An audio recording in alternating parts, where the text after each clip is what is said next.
आत्ता कोण आलं असेल? मी बघतो. मम्मी कशापायी बोलवलेस? कशापायी बोलवलेस तुला?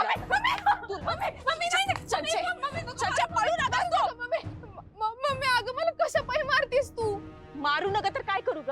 आरती वावाळू तुझी? अगं चंचे, एवढा विचार करून मी प्लॅनिंग केलतं. अगं कार्टे, तुझ्या नादात मी ते समजा औषध त्या दुधात टाकलं आणि तू काय केलंस ग? दुधाचा ग्लास सांडलास. मम्मी नको ना, मम्मी नको ना, तू थांब चंचे. मम्मी नको ना,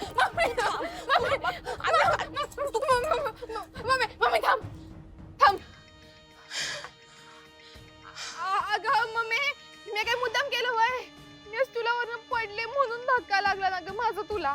आणि तू बी नेमकी तवाच कशापायी कडमडली सेल नेमकी? चंचे, आता तू हे समजा माझ्यावर ढकलायलीस?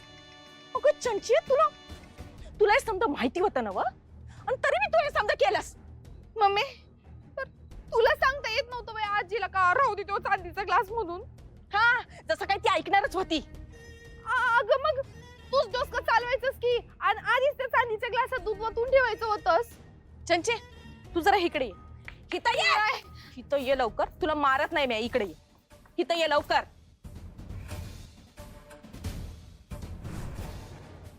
तू सारखी कशी काय ग पडतीस? हा, तू स्वतःच्या बी तोंडावर पडतीस आणि मला बी तोंडावर आपटवतीस. तुझ्यामुळं तो दुधाचा ग्लास सांडला. अगं चंचे, तू का नाही नुसता दुधाचा ग्लास नाही सांडलास फरशीवर ग. अगं आपलं नशीब बी सांडलंय फरशीवर. अगं ह्या घराची सत्ता माझ्या हातात आली असती ग, फक्त त्या दुधाच्या ग्लासामुळं. पर तू ते होऊनच नाही दिलंस. तुझ्यामुळं माझ्या स्वप्नांचा चुराडा झाला.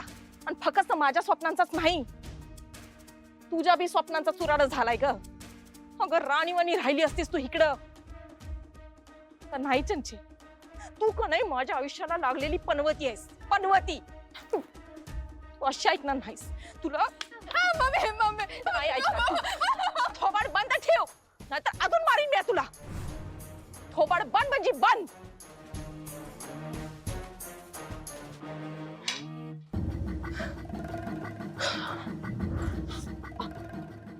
अगं चंचे, लई स्वप्न बघितली होती ग म्या.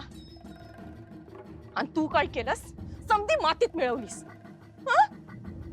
नाही, आपल्या नशिबात लिहिलंच नाही श्रीमंत होणं. आता काय? तेच तर. इथं अधिपतीला फॅक्टरीची कामं असतात, अक्षराला शाळा असते, घरची कामं असतात. त्या दोघांना स्वतःसाठी वेळच मिळत नाही.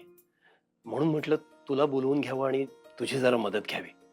तर तू त्या दोघांसाठी एखादं छानसं ठिकाण शोध आणि मला सांग, आपण त्याचं बुकिंग वगैरे करूया. मोठे मालक, त्यासाठी ठिकाण शोधायची गरज नाही. तुम्हीच एखादं ठिकाण ठरवा आणि पाठवून द्या त्यांना. छान वाटेल.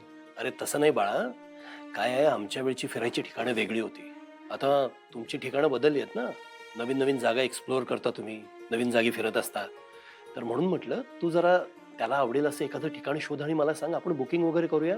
त्यांना चांगला 8-10 दिवस बाहेर पाठवून देऊया. मी अधिपतीला सांगितलं तर तो माझा ऐकेल याची शाश्वती नाही. काही ना काहीतरी कारण देत राहील. तर म्हणून म्हटलं की तुला जर हे सगळं प्लॅनिंग करता आलं, त्यांना कुठे पाठवता आलं तर बघ ना. मालक कसं आहे ना, मी जास्त फिरलो नाहीये, पण मी काय करतो, मी शोध घेतो. म्हणजे नवीन हॉटेल्स, नवीन ठिकाणं, या सगळ्याची माहिती घेऊन तुम्हाला पाठवतो. मग तुम्ही प्लॅन करा. चालेल. बघ, पुन्हा एकदा माझ्या मदतीला तू धावून आलास. थँक्यू. मालक, तुम्ही सारखं थँक्यू म्हणून आम्हाला परक करताय. प्लीज थँक्यू नका म्हणू. बरं, थँक्यू नाही म्हणत, पण त्या बदल्यात तुला माझ्या बरोबर चहा घ्यावा लागेल. तू नोकरच आहेस.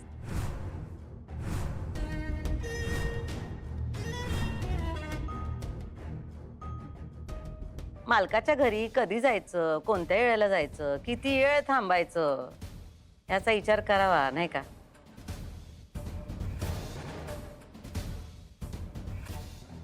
तो नोकर नाहीये घरचा, अधिपतीचा मित्र आहे आणि या घराला मुलासारखा आहे. असं बोलतात घरात आलेल्या मुलाशी. माणूस की नाहीच आहे तुला? किमान या घरची रीत पाळत जा.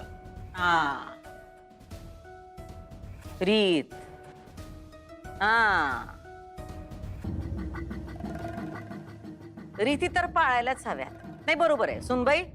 जा ओंक्याला बाहेर सोडून या. या सोडून या. जा बाळ ओंक्या. जा जा जा. भेटू, उद्या भेटूया. काय तुम्ही